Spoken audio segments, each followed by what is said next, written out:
In 1999, during the Kargil war, the Indian Air Force were given a unique responsibility: evict Pakistani intruders from extremely high altitude posts often at altitudes in excess of 17,000 feet. Back then, I had travelled with the Indian Air Force. In fact, I had flown with them on Mirage 2000 fighters as well, to get a first-hand experience of what the Indian Air Force was actually doing. 17 years later, on the anniversary of the Kargil war, this is a story that has only been told in fits and starts, the story of the Indian Air Force during Kargil.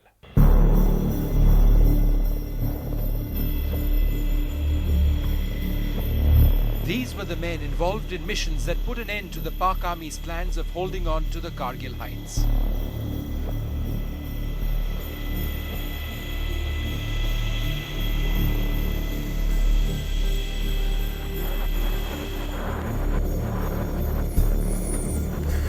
The Mirage 2000 that this squadron flew were the Indian Air Force's trump card back in 1999.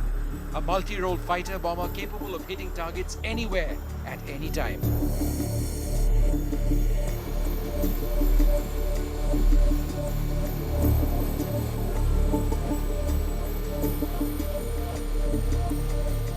Back then, laser-guided bombs were a bit of a rarity for the Indian Air Force. But once Kargil began, bombs like these, used in conjunction with Israeli-made targeting pods fitted on the jets, ensured that the Indian Air Force took back what was ours, posts like Tiger Hill. To give me a real idea of what it is to be flying in the Kargil area, some of the most treacherous terrain on the earth, the Indian Air Force has agreed to let me fly on this, a Mirage 2000.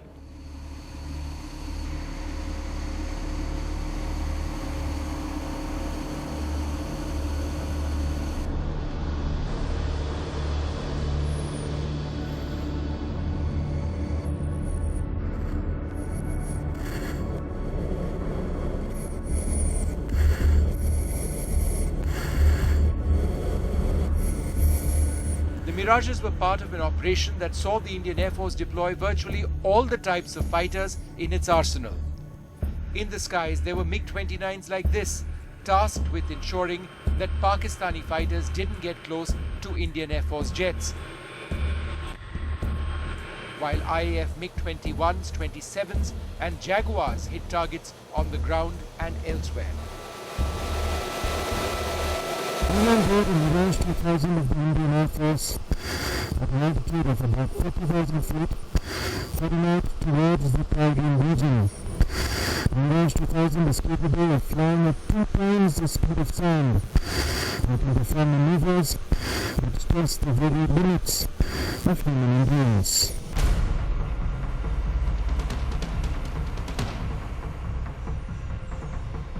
At the Air Force bases, there was both nervousness and enormous excitement. The young pilots deployed on the Kargil front had perhaps not realized that they were a part of history unfolding in front of their own eyes.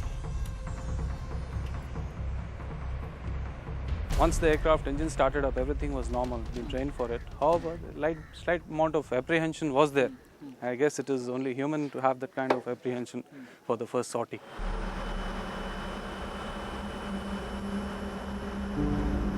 There was also the very real possibility that the Pakistan Air Force would try and intercept Indian jets. We knew that they were around in that area because we could pick them up on the radars. But we never had any engagement. Quite a disappointing experience, I should say. Many of the operations were conducted from air operation centers like this one deep underground at the Srinagar Air Force Base, 24/7. Air Force officers kept an eye out at what was happening on the other side of the line of control. They were the eyes and ears of the Indian Air Force. If there was any hostile movement by enemy fighter aircraft, they would be the first to vector Indian fighter interceptors to engage the enemy. 331 distance 70 kilometers. Okay, update. 336 distance 66 kilometers. According to base. Many of the pilots we met then were young squadron leaders and flight lieutenants. They are senior group captains and air marshals now. Some have retired.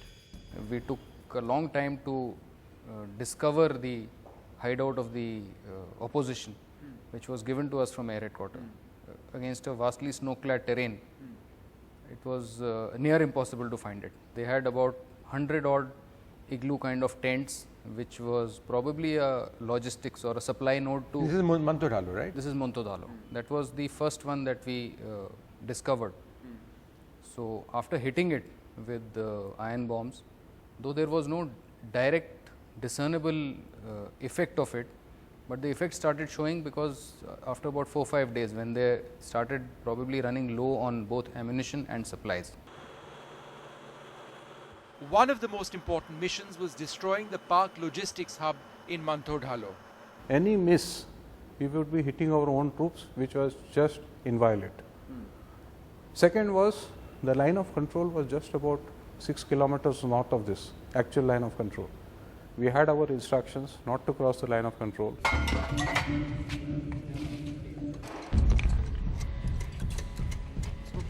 Back in 1999, these images captured the mood on the ground. The Indian Air Force allowed airmen to post messages on bombs like this, images that made national headlines. We are lucky people, fighter pilots. We could vent our feelings, anger by dropping bombs. They can't do it. For them, they give their feeling like this. You missed some nice ones, like, well, one was, this is a sixer from Sachin for Akram.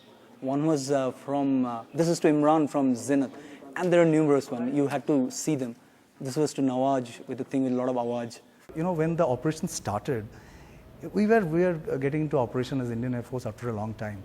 So the first day, I still remember when we were taxiing out on the first day, there were men on both sides of the taxi track, they are saluting with, generally, you know, there was a lot of josh. And we as pilots, like I told you then also, we had this opportunity to vent our anger by dropping a bomb.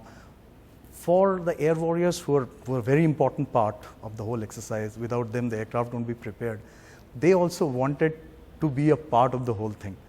So they did these beautiful graffitis, which we all, like you said, to Nawaj with a lot of awaj. So that really caught on.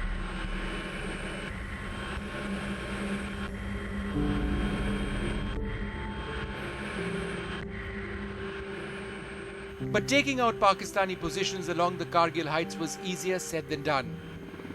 And the Indian Air Force suffered its share of losses. In the early days of the conflict, an Indian Air Force Mi-17 helicopter like this, with 4 people on board, was shot down.